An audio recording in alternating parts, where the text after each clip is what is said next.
স্থানীয় সংবাদ পড়ছি নমামি বসু রুদ্র। প্রথমে বিশেষ খবর। প্রধানমন্ত্রী নরেন্দ্র মোদী আজ জনপ্রিয় আলাপচারিতা পরীক্ষা পে চর্চার নবম পর্বের শিক্ষার্থীদের সঙ্গে মতবিনিময় করেছেন। এ রাজ্যের বিভিন্ন স্কুলেও অনুষ্ঠানের আয়োজন করা হয়। তৃণমূল কংগ্রেস পরিচালিত রাজ্য সরকার তোষণের রাজনীতি করছে বলে বিজেপির অভিযোগ। রাজ্য বাজেটের ওপর বিতর্কে সংখ্যালঘু উন্নয়ন ও মাদ্রাসা শিক্ষার বরাদ্দ নিয়ে আজ উত্তপ্ত হয়ে ওঠে বিধানসভার অধিবেশন। 5 রাজ্যে আসন্ন বিধানসভা ভোটে নির্বাচন কমিশন প্রায় 1,500 কেন্দ্রীয় পর্যবেক্ষক নিয়োগ করেছে। আরজি কর মেডিকেল কলেজ ও হাসপাতালে আর্থিক দুর্নীতির বিরুদ্ধে প্রাক্তন ডেপুটি সুপার আক্তার আলীকে গ্রেপ্তারের নির্দেশ দিয়েছে আদালত। এই মামলায় আজ অন্যতম অভিযুক্ত চিকিৎসক সন্দীপ ঘোষের বিরুদ্ধে চার্জশিট পেশ করেছে ইডি। রঞ্জি ট্রফি ক্রিকেটের কোয়ার্টার ফাইনালের প্রথম দিনে বাংলার বিরুদ্ধে অন্ধ্রপ্রদেশ 6 উইকেটে 264 রান করেছে। আসছে বিস্তারিত খবরে।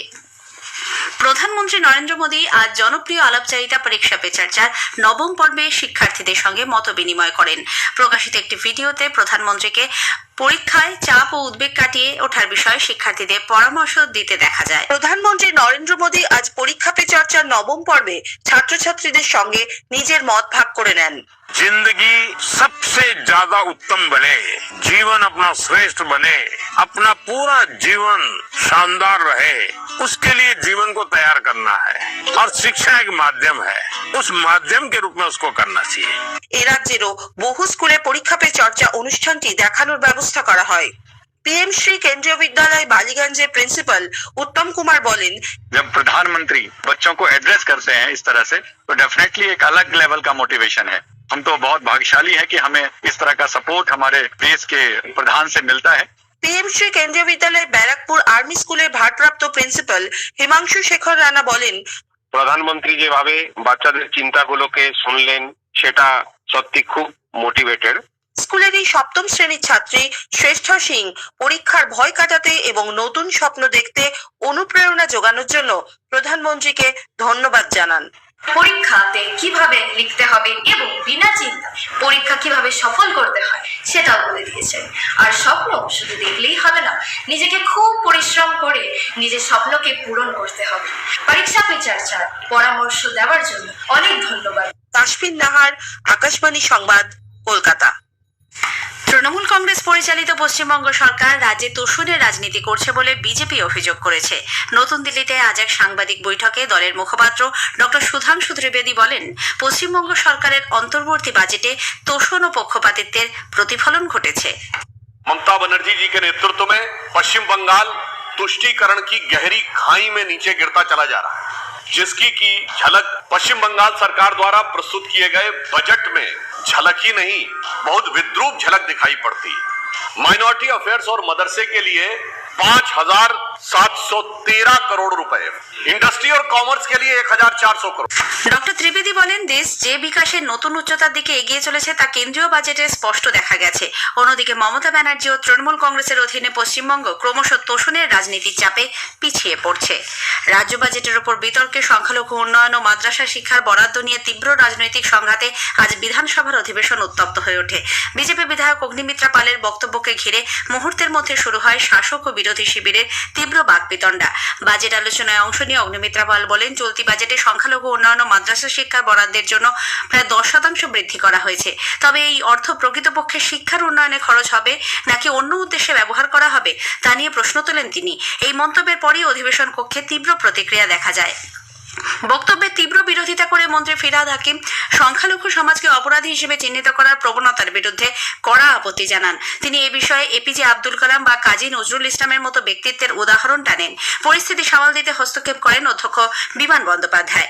রাজ্য বিধানসভার আজকের অধিবেশন নিয়ে একটি প্রতিবেদন।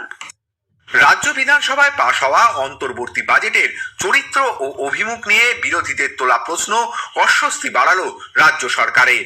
বিধানসভা ভোটের আগে মাত্র 4 মাসের জন্য পেশ হওয়া এই বাজেটে কেন আগস্ট মাস থেকে শুরু হতে চলা প্রকল্প সম্পর্কে ঘোষণা রয়েছে তা নিয়ে সরব হলো বিরোধী পক্ষ। বিরোধী দলনেতা শুভেন্দু অধিকারী বাজেটের কড়া সমালোচনা করে বলেন, এটি প্রকৃত অর্থে অন্তর্বর্তী বাজেট নয়, বরং নির্বাচনী ইস্তাহারে পরিণত করার চেষ্টা হয়েছে। অর্থমন্ত্রী চন্দ্রিমা পূর্ণিমা ভট্টাচার্য পাল্টা জানান, মানুষের কল্যাণ ও সার্বিক উন্নয়নের জন্যই বাজেট পেশ করেছে রাজ্য। এর সঙ্গে ভোটের কোনো সম্পর্ক নেই। বিরোধীদের জবাব দিতে কেন্দ্রীয় বাজেটের সঙ্গে রাজ্য বাজেটের তুলনা টেনে অর্থমন্ত্রী বলেন, কেন্দ্রের বাজেটে রাজ্যের জন্য কিছুই ছিল না, কিন্তু কৃষক থেকে শ্রমিক, বেকার যুবক থেকে তপশিলি সকলের জন্যই রাজ্য বাজেটে কোনো না কোনো উপহার রয়েছে। অভিরূপ ভট্টাচার্য, আকাশবাণী সংবাদ, কলকাতা। রাজ্য সরকারের অন্তর্বর্তীকালীন বাজেটে বেকার যুবকদের সঙ্গে শতাব্দীর সবচেয়ে বড় মিথ্যাচার করা হয়েছে বলে বিজেপি দাবি করেছে। কলকাতায় আজ এক সাংবাদিক বৈঠকে বিরোধী দলনেতা শুভেন্দু অধিকারী অভিযোগ করেন, এই অন্তর্বর্তীকালীন বাজেট বা ভোট অন অ্যাকাউন্টে বেকার যুবক যুবতীদের আগস্ট মাস থেকে ভাতা দেওয়ার প্রতিশ্রুতি দেওয়া হয়েছে, তবে মেয়াদ উত্তীর্ণ বাজেটে সেই প্রতিশ্রুতি কোনোভাবেই কার্যকর করা সম্ভব নয়। বিরোধী দলনেতা জানান, 2011 সালে রাজ্যে 51টি কর্মবিনিয়োগ কেন্দ্র এবং সেখানে প্রায় 1 কোটি বেকারের নাম নথিভুক্ত ছিল। 2013 সালে মুখ্যমন্ত্রী এই কর্মবিনিয়োগ কেন্দ্রগুলি বন্ধ করে এমপ্লয়মেন্ট ব্যাংক চালু করেন। পরে যুবশ্রী প্রকল্পে 7 লক্ষ বেকারের নাম নথিভুক্ত করা হলেও এই কর্মসূচিতে রাজ্য সরকার অর্থ বরাদ্দ বন্ধ করে দেয়। 2011 সালে যখন এই সরকার ক্ষমতায় আসেন, 51টি কর্মবিনিয়োগ কেন্দ্র ছিল, নথিভুক্ত বেকারের সংখ্যা ছিল 99 লক্ষ সামথিং, অ্যাপ্রক্স 1 কোটি ছিল। মুখ্যমন্ত্রী 2013 সালের কর্মবিনিয়োগ কেন্দ্রগুলোকে ক্লোজ করে দেন, যাতে এই ডাটাটা কেউ কম্পেয়ার করতে না পারে। সেই কারণে প্রথমেই তিনি কর্মবিনিয়োগ কেন্দ্র উঠিয়ে দিলাম, তাহলে আর সংখ্যা নেই। প্রধানমন্ত্রী নরেন্দ্র মোদীর আগামী মালয়েশিয়া সফর ও দ্বিপাক্ষিক সম্পর্ক নিয়ে সংবাদ বিভাগ প্রযোজিত বিশেষ আলোচনা শুনবেন আজ রাত 9:30 গীতাঞ্জলি ও ডিটিএইচ বাংলা এবং আকাশবাণী সংবাদ সোশ্যাল মিডিয়া প্ল্যাটফর্মে। বিদেশ মন্ত্রকের প্রাক্তন সচিব পিনাক রঞ্জন চক্রবর্তীর সঙ্গে কথা বলেছেন কল্যাণ লাহা। স্থানীয় সংবাদ শুনছেন আকাশবাণী কলকাতা কেন্দ্র থেকে। এখন বিজ্ঞাপন। 5 রাজ্যের আসন্ন বিধানসভা ভোটে নির্বাচন কমিশন প্রায় 1,500 কেন্দ্রীয় পর্যবেক্ষক নিয়োগ করেছে। গতকাল ও আজ 2 দিনে দিল্লিতে এই পর্যবেক্ষকদের ব্রিফিং তথা প্রশিক্ষণ পর্ব অনুষ্ঠিত হয়।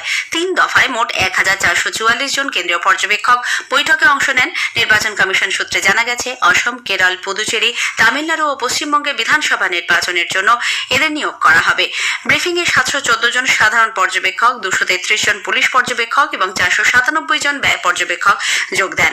শেষ দিনের বৈঠকে মুখ্য নির্বাচন কমিশনার জ্ঞানেশ কুমার বলেন যে আইন ও কমিশনের নির্দেশিকা মেনেই ভোট পরিচালিত হবে, এক্ষেত্রে ব্যতিক্রমের কোনো সুযোগ নেই।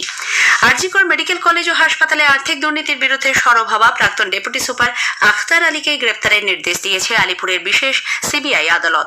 গত ডিসেম্বরে এ সংক্রান্ত মামলায় তাকে আদালতে হাজিরা দেওয়ার নির্দেশ দেওয়া সত্ত্বেও তা না মানায় তার নামে জামিন অযোগ্য গ্রেপ্তারি পরোয়ানা জারি করা হয়েছে। যদিও ডক্টর আলীর আইনজীবী আদালতে জানিয়েছেন, অসুস্থতার কারণে তিনি নার্সিং হোমে ভর্তি, কিন্তু ইচ্ছাকৃত হাজিরা এড়াতেই অসুস্থতার কথা জানানো হচ্ছে বলে বিচারকের পর্যবেক্ষণ। উল্লেখ্য, আরজিকরের আর্থিক দুর্নীতিতে প্রাক্তন ডেপুটি সুপার আখতার আলী নিজেও যুক্ত বলে সিবিআই তার চার্জশিটে জানিয়েছে। গত বুধবার কলকাতা হাইকোর্ট তার আগাম জামিনের আবেদনও খারিজ করে দেয়। এদিকে এই মামলায় আজ চার্জশিট পেশ করেছে ইডি। এতে অন্যতম অভিযুক্ত হাসপাতালের প্রাক্তন অধ্যক্ষ চিকিৎসক সন্দীপ ঘোষের নাম রয়েছে। এছাড়াও হাসপাতালে চিকিৎসার সরঞ্জাম সরবরাহকারী সংস্থার মালিক বিপ্লব সিংহ, সুমন হাজরার নামও এই চার্জশিটে রয়েছে। সুপ্রিম কোর্টের নির্দেশ মেনে সরকারি কর্মচারীদের বকেয়া মহার্ঘ ভাতার 25% মিটিয়ে দেওয়ার আবেদন জানিয়ে সংগ্রামী যৌথ মঞ্চের তরফে আজ রাজ্য সরকারের কাছে ডেপুটেশন জমা দেওয়া হয়। মঞ্চের আহ্বায়ক ভাস্কর ঘোষ জানিয়েছেন, নবান্নে এই ডেপুটেশন জমা দেওয়ার কথা থাকলেও আদালতের রায়ের কপি সহ সব নথি ট্রাফিক গার্ডের কাছে জমা দিতে বলা হয়। সুপ্রিম কোর্টের নির্দেশ দ্রুত কার্যকর করার ক্ষেত্রে সরকার উদ্যোগী নয় বলেও অভিযোগ করেন তিনি। কল্যাণীতে 5 দিনের রঞ্জি ট্রফি ক্রিকেটের কোয়ার্টার ফাইনালের প্রথম দিনে আজ বাংলার বিরুদ্ধে অন্ধ্রপ্রদেশ প্রথম ইনিংসে 6 উইকেটে 264 রান করেছে। টসে জিতে বাংলা অন্ধ্রপ্রদেশকে প্রথমে ব্যাট করতে পাঠায়। শেষ করার আগে স্থানীয় সংবাদের বিশেষ কিছু অংশ আরও একবার। প্রধানমন্ত্রী আজ পরীক্ষা পে চর্চার নবম পর্বে শিক্ষার্থীদের সঙ্গে মত বিনিময় করেন। তৃণমূল কংগ্রেস পরিচালিত রাজ্য সরকার দূষণের রাজনীতি করছে বলে বিজেপির অভিযোগ।